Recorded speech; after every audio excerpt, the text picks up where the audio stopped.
ಹರಿ ಓಂ ನಮಸ್ಕಾರ ಎಲ್ರಿಗೂ. ಇವತ್ತೊಂದು ಸಾದಾ ರವೆ ದೋಸೆಯನ್ನು ಮಾಡಿ ತೋರಿಸೋಣ ಅಂದ್ಕೊಂಡಿದ್ದೀನಿ.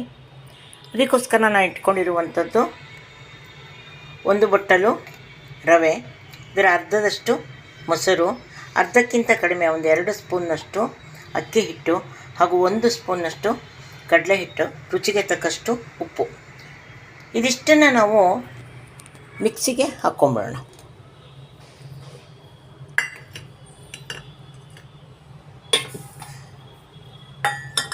ಮೊಸರನ್ನು ಕೊನೆಗೆ ಸೇರಿಸ್ತೀನಿ, ಯಾಕಂದರೆ ಅದು ಒಂದು ಸರಿ ಪೌಡ್ರ್ ಮಾಡ್ಕೊಳ್ಳೋಣ. ನಾನು ತೊಗೊಂಡಿರುವಂಥದ್ದು ಚಿರೋಟಿ ರವೆ. ನಾವು ಉಪ್ಪಿಟ್ಟಿನ ರವೆಯನ್ನು ಕೂಡ ಇದರಲ್ಲಿ ಹಾಕ್ಕೋಬೋದು. ಅದನ್ನು ಹಾಕ್ಕೊಂಡು ಮಿಕ್ಸಿಗೆ ಹಾಕ್ಕೊಂಡು ಮಾಡ್ಬೋದು. ರುಚಿಗೆ ತಕ್ಕಷ್ಟು ಉಪ್ಪು. ಇದಿಷ್ಟನ್ನ ಒಂದು ಸರಿ ತಿರುಗಿಸ್ಕೊಂಡು ಆಮೇಲೆ ಇದಕ್ಕೆ ಮೊಸರನ್ನು ಹಾಕ್ಕೊಂಡು ನಾನು ರುಬ್ತೀನಿ. ಹಾಗೆ ಚಟ್ನಿ ಮಾಡಲಿಕ್ಕೆ ನಾನಿವತ್ತು ಒಂದು ಅರ್ಧ ಲೋಟದಷ್ಟು ತೆಂಗಿನ ತುರಿ ತೊಗೊಂಡಿದ್ದೀನಿ.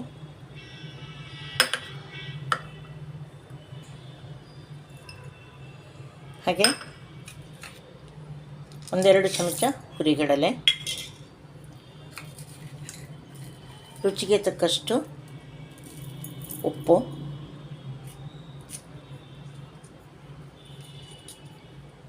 ಒಂದು ಸಣ್ಣ ತುಂಡು ಹುಣಸೆಹಣ್ಣು, ಶುಂಠಿ 1-2 ತುಂಡುಗಳು ಸಣ್ಣದಾಗಿ.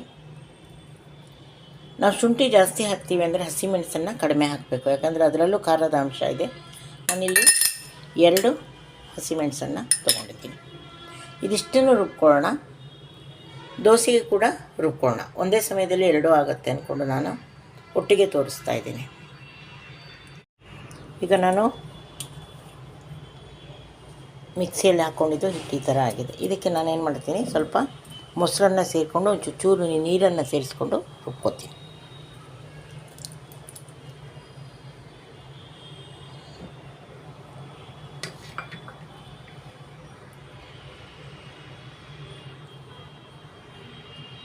ಇದಕ್ಕೆ ಒಂದು ಚೂರು ಸಕ್ಕರೆಯನ್ನು ಕೂಡ ಹಾಕ್ಕೊಳ್ಳೋಣ.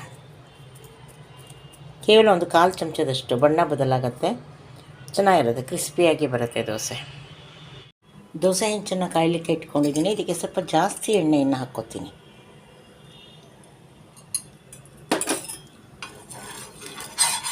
ಈ ಜಾಸ್ತಿಯನ್ನು ಹಾಕಿ ಎಣ್ಣೆಯನ್ನು ಹಾಕಿ ಒಂದು ಚೂರು ಕಾಸ್ಕೊಂಡು ಮತ್ತೆ ಅದನ್ನು ಎಣ್ಣೆ ಬಟ್ಲಿಗೆ ತೆಗೆದಿಟ್ಕೊಳ್ಳೋಣ. ದೋಸೆ ನೀಟಾಗಿ ಏಳಲಿ ಅಂತ ನಾನು ಹೀಗೆ ಮಾಡುವಂಥದ್ದು.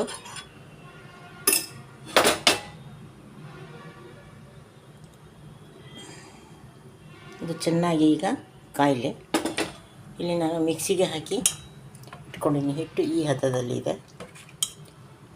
ಸೊ ನಾವು ಅಕ್ಕಿ ಹಿಟ್ಟು, ಚಿರೋಟಿ ರವೆ, ಕಡಲೆ ಹಿಟ್ಟು, ಉಪ್ಪು, ಮೈದಾ ಹಿಟ್ಟು ಬೇಕಾದ್ರೆ 1 ಸ್ಪೂನನ್ನು ಸೇರಿಸ್ಕೊಂಡ್ರೂ ಕೂಡ ಅದು ಕೆಳಗಡೆ ನೀಟಾಗಿ ನೈಸಾಗಿ ದೋಸೆ ಬರುತ್ತೆ.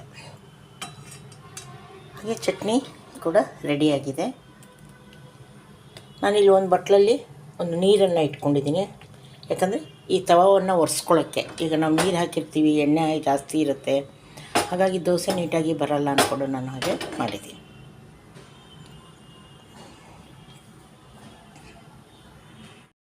ಈಗ ದೋಸೆ ಹಂಚು ಕಾದಿದೆ, ಹೊಗೆ ಆಡ್ತಾಯಿದೆ.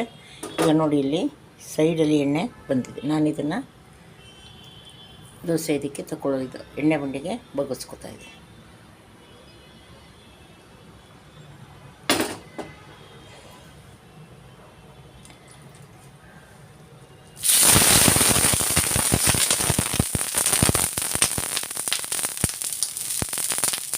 ಇದನ್ನು ನೇರವಾಗಿ ನಲ್ಲಿಯಡಿಗೆ ಕೂಡ ಇಡ್ಬೋದು.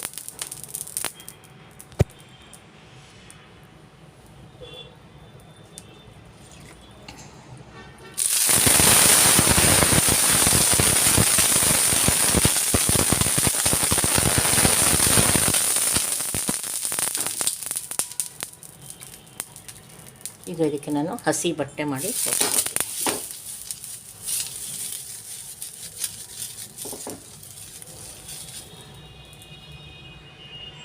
ನಾನು ಒಂದು ದೋಸೆ ಹಾಕಿ ನೋಡಿದ್ದೀನಿ. ಇದು ದೋಸೆ ಹಿಟ್ಟಿನ ಹದ ಏನಾಗಿದೆ, ಸ್ವಲ್ಪ ದಪ್ಪ ಇದೆ ಅಂತ ಅನಿಸ್ತಾ ಇದೆ ನನಗೆ. ಹಾಗಾಗಿ ನಾನು ಇನ್ನೊಂದು ಸ್ವಲ್ಪ ನೀರನ್ನು ಇದಕ್ಕೆ ಸೇರಿಸ್ಕೊತೀನಿ. ಆಗಲೇ ನಾವು ಮಿಕ್ಸಿ ತೊಳೆದಿಟ್ಟಂತಹ ನೀರು ಇಟ್ಕೊಂಡಿದ್ದೀನಿ ನಾನು, ಅದನ್ನು ಸೇರಿಸ್ಕೊತೀನಿ.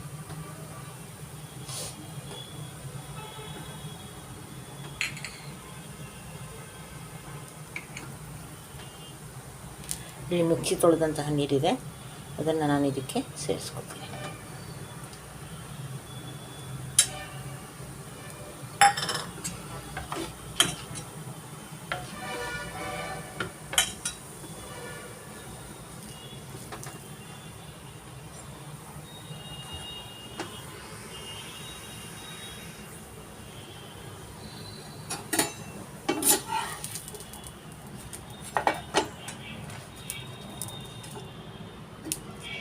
ನೋಡಿ, ಇನ್ನೂ ಸ್ವಲ್ಪ ತೆಳ್ಳಗಿನ ದೋಸೆಯನ್ನು ಮಾಡ್ಕೊಳ್ಳೋಣ. ಈಗ ದೋಸೆಗೆ ನೀರು ಹಚ್ಕೊಳ್ಳೋಣ.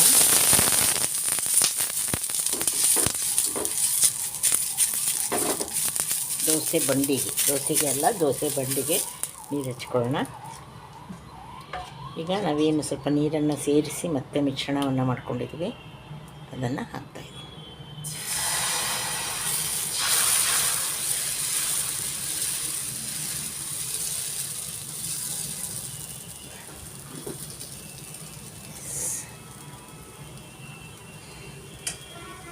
ಇದಕ್ಕೆ ಸುತ್ತ ಒಂದು ಚೂರು ಎಣ್ಣೆಯನ್ನು ಬಿಡೋಣ.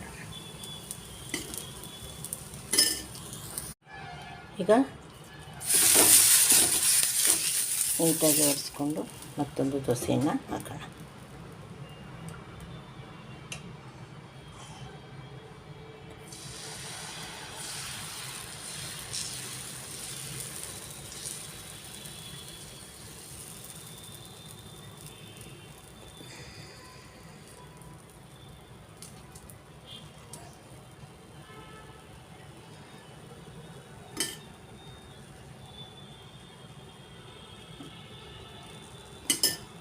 ಸಣ್ಣ ಉರಿಯಲ್ಲಿ ಇದನ್ನು ಬೇಯಿಸೋಣ.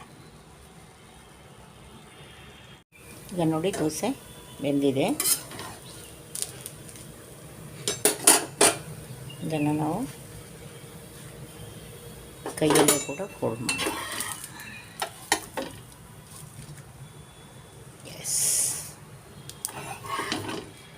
ಗರಿ ಗರಿಯಾದಂತಹ ದೋಸೆ. ನೋಡಿ, ಇದನ್ನು ಹೆಂಗೆ ಬರುತ್ತೆ, ಗರಿಗರಿಯಾಗಿ ಬಂದಿದೆ ದೋಸೆ.